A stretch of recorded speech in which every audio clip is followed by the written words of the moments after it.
Chapter 13. Judah and Jerusalem shall be punished for their disobedience. The Lord pleads for and judges his people. The daughters of Zion are cursed and tormented for their worldliness. Compare Isaiah 3. For behold, the Lord of hosts, doth take away from Jerusalem and from Judah the stay and the staff, the whole staff of bread and the whole stay of water, the mighty man and the man of war, the judge and the prophet and the prudent and the ancient, the captain of 50 and the honorable man and the counselor and the cunning artificer and the eloquent orator. And I will give children unto them to be their princes, and babes shall rule over them. And the people shall be oppressed, every one by another, and every one by his neighbor. The child shall behave himself proudly against the ancient, and the base against the honorable. When a man shall take hold of his brother of the house of his father, and shall say, Thou hast clothing, be thou our ruler, and let not this ruin come under thy hand.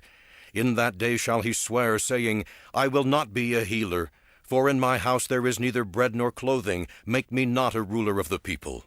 For Jerusalem is ruined, and Judah is fallen, because their tongues and their doings have been against the Lord, to provoke the eyes of his glory.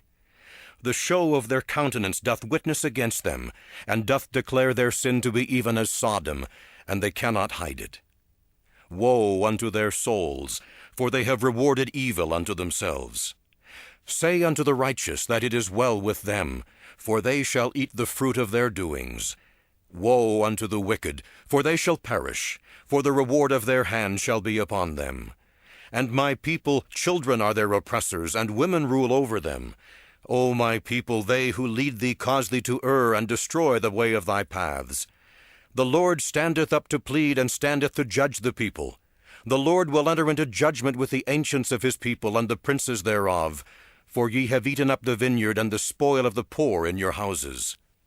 What mean ye? Ye beat my people to pieces, and grind the faces of the poor, saith the Lord God of hosts. Moreover, the Lord saith, Because the daughters of Zion are haughty, and walk with stretched forth necks and wanton eyes, walking and mincing as they go, and making a tinkling with their feet. Therefore the Lord will smite with a scab the crown of the head of the daughters of Zion, and the Lord will discover their secret parts. In that day the Lord will take away the bravery of their tinkling ornaments, and cauls and round tires like the moon, the chains and the bracelets and the mufflers, the bonnets and the ornaments of the legs, and the headbands and the tablets and the earrings, the rings and nose jewels, the changeable suits of apparel, and the mantles, and the wimples, and the crisping pins, the glasses, and the fine linen, and hoods, and the veils. And it shall come to pass, instead of sweet smell, there shall be stink, and instead of a girdle, a rent, and instead of well-set hair, baldness, and instead of a stomacher, a girding of sackcloth, burning instead of beauty. Thy men shall fall by the sword, and thy mighty in the war. And her gates shall lament and mourn, and she shall be desolate, and shall sit upon the ground.